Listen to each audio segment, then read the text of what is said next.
Assalamualaikum warahmatullahi wabarakatuh. Saya Andi Rawat, 24 tahun, karyawan swasta. Di sini saya ingin berbagi pengalaman dan manfaat.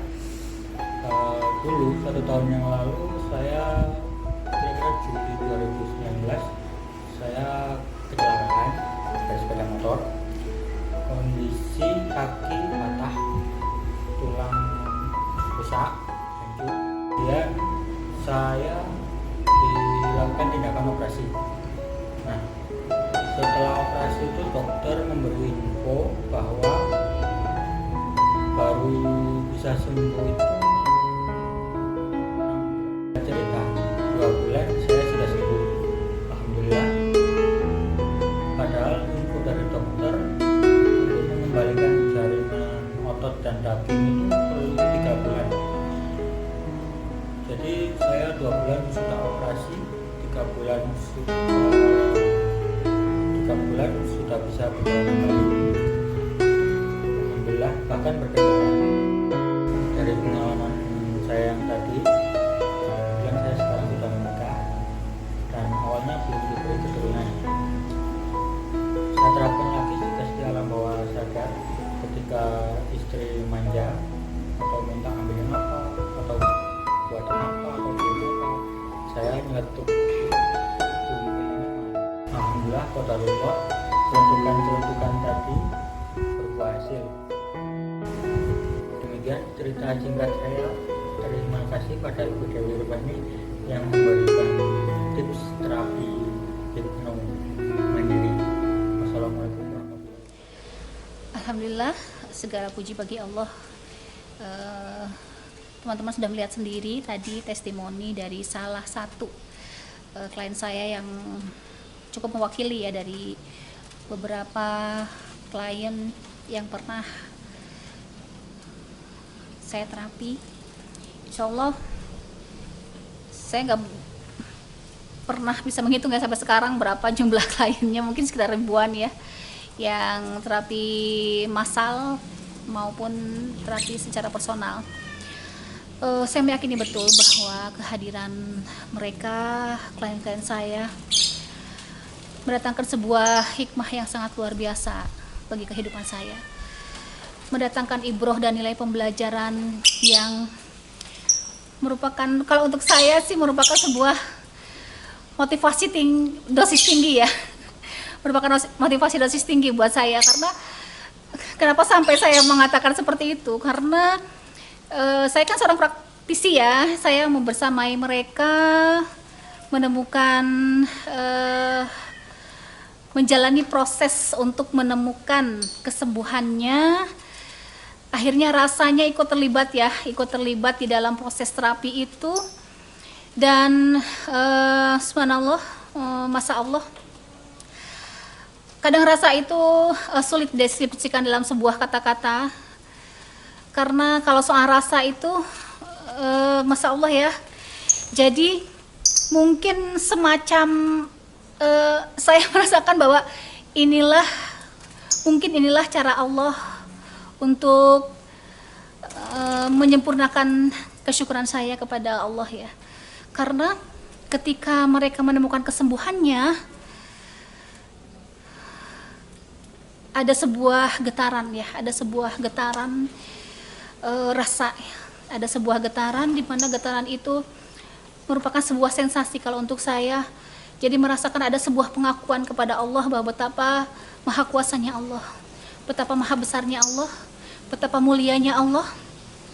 Maka ketika kita benar-benar bersungguh-sungguh memurnikan ketauhidan yang sebenarnya kita sudah miliki karena sudah diinstal oleh Allah, kemudian kita berserah diri dengan semurni-murninya, penyerahan diri dengan sebulat-bulatnya rasa berserah diri kepada Allah,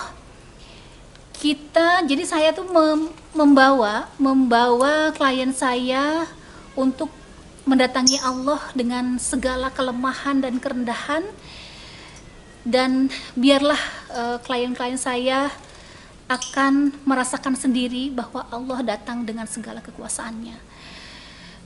Mungkin kata-kata itu yang bisa mewakili ya, entah seperti apa. Insya Allah seperti itu, karena nanti mungkin di next video saya akan secara detail dan rinci menyampaikan seperti apa sih langkah-langkahnya ya. Anda bisa melihat sendiri, mendengar sendiri tadi di dalam testimoni bahwa menurut ekspektasi atau perkiraan dokter, di mana awalnya ya menurut klien saya ini, ya dokter kan ahlinya ya, dokter ahlinya di bidang medis, awalnya punya keyakinan bahwa, kata dokter ini saya pasca operasi baru 6 bulan baru bisa sembuh ya, karena memang kakinya patah, kulitnya mengelupas sampai terlihat tulang-tulangnya. Kemudian pada saat sebelum operasi dan pasca operasi itu, klien saya yang ini tuh tidak boleh bergerak sama sekali menurut dokter, karena ketika bergerak akan menghambat proses pemulihan sel-selnya untuk menutup kembali tulangnya. Tapi setelah saya coba untuk terapi holistik ya, dimana hatinya disentuh, pikirannya disentuh, perasaannya disentuh, ruhiyahnya di aktivasi untuk memperbaiki hubungannya dengan Allah, dan semuanya itu adalah satu paket secara holistik ya, semuanya komprehensif secara holistik. Dia bagaimana saya ajak klien saya untuk merasakan ya pengakuan, berdoa dulu ya, untuk berdoa dulu kepada Allah, karena itu adalah contoh dari Rasulullah.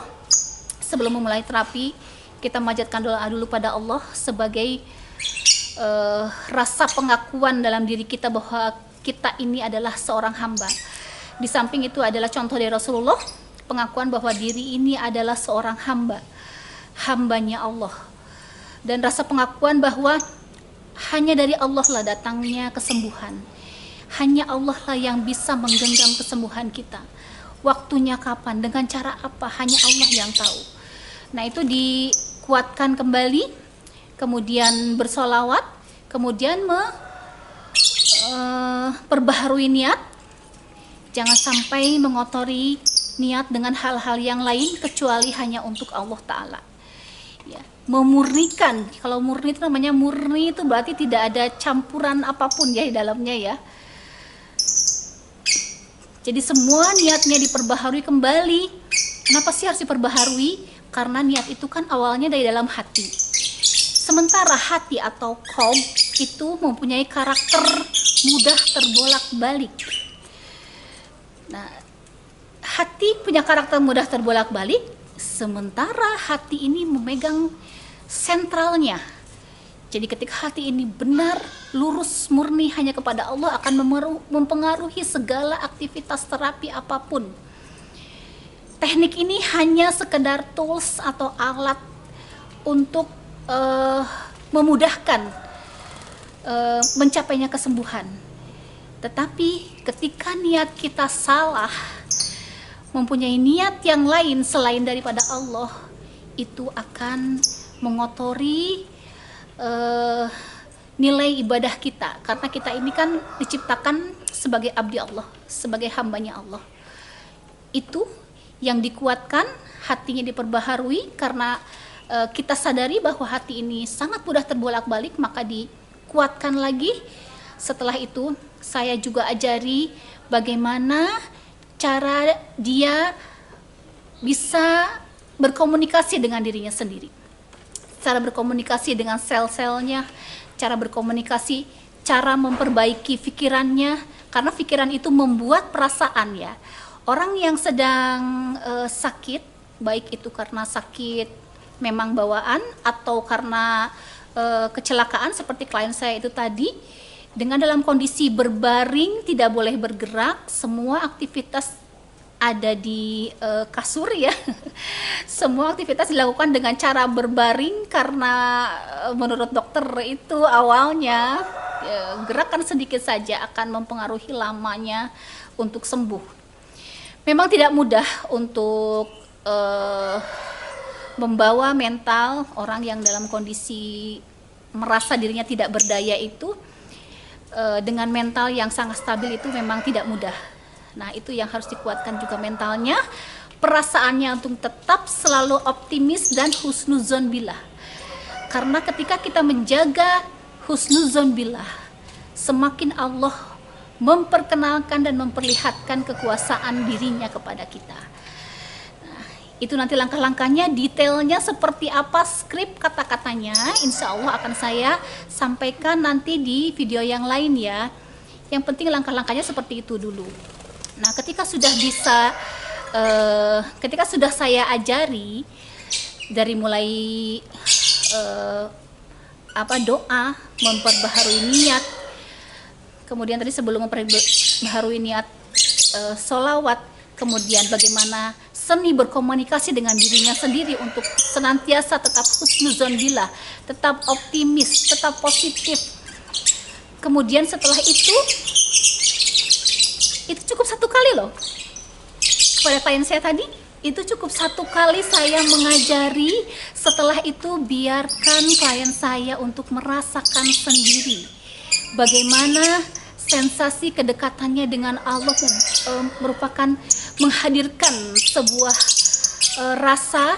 Biarkan merasakan sendiri, kemudian biarkan klien saya kalau sudah paham menjadi dokter untuk dirinya sendiri, karena pernah saya sampaikan di video yang lain ke episode 4 kalau nggak salah ya, bahwa sebenarnya dokter terbaik adalah diri kita sendiri. Setelah dia bisa menjadi dokter untuk dirinya sendiri, maka dialah yang setiap hari menerapi dirinya sendiri tanpa bantuan orang lain.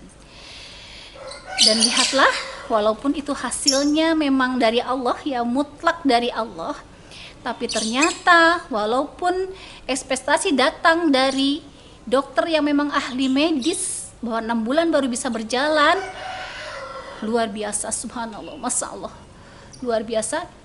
Selama 2 bulan saja klien saya sudah bisa berjalan. Kemudian bulan ketiga dia sudah bisa mengendarai kendaraan baik mobil maupun motor ya. Itu ya, rasa itu ketika saya diberi beritanya, kemudian datang sendiri ke tempat saya menyampaikan bahwa saya sudah sembuh, Bunda, itu saya ada sebuah keharuan yang luar biasa. Saya sampai merinding. Ya Allah, saya sampai speechless ya, nggak bisa berkata-kata gitu. Ya Allah, ya itulah ya, akhirnya kehadiran klien saya menghadirkan sebuah rasa kehambaan yang semakin meningkat dengan dihadirkannya. Itulah ya pembelajaran yang sangat luar biasa, yang insya Allah dengan cara seperti itu mungkin mudah-mudahan tidak proses terapi, baik saya sebagai terapis maupun klien saya sebagai pasien atau kliennya ya, sama-sama membuat peristiwa ini semakin menambah keimanan dan ketakwaan kepada kita, semakin menambah keyakinan, dimana kalau kita sudah yakin pada Allah, tidak ada yang tidak mungkin. Ketika kita sudah melibatkan Allah, maka apapun bisa terjadi, tidak ada yang mustahil. Seperti itulah yang saya lakukan kepada klien saya, yang mereka saya bimbing secara globalnya seperti itu. Nanti kalau teman-teman membutuhkan, saya akan sampaikan skrip kata-katanya secara detail, di mana klien bisa melakukan komunikasi dengan pikiran bawah sadarnya sendiri, sehingga menghadirkan sebuah keyakinan yang dalam. Maka ketika sudah yakin, apapun yang terjadi, sebesar apapun, seberat apapun keluhan, rasa sakit atau apapun, tetap menjaga optimisme di dalam hati. Karena fisik boleh sakit, asal pikiran kita nggak boleh sakit. Dan yang penting, fisik boleh sakit, asal hati kita tidak boleh sakit. Pikiran kita tidak boleh ikut sakit, apalagi yang memegang sentral adalah hati kita tidak boleh sakit. Maka ketika ada klien yang terlihat sakitnya tuh ada di hatinya, maka yang lebih diprioritaskan adalah sembuhkan dulu hatinya. Karena hati adalah sentral, karena hati adalah tolak ukur, maka ketika hati itu sembuh, maka insya Allah akan memudahkan pikirannya, perasaannya, dan tubuhnya untuk diobati.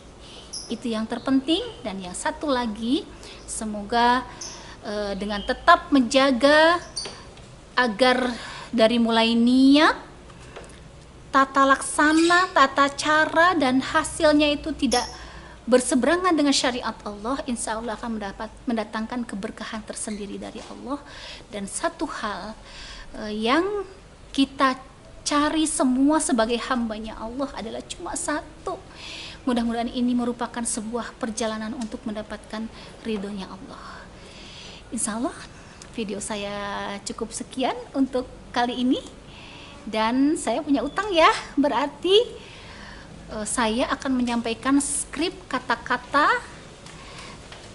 agar bisa berkomunikasi dengan pikiran bawah sadar kita, dan membawa pikiran bawah sadar kita untuk kembali kepada fitrah kita sebagai hamba Allah yang sejati.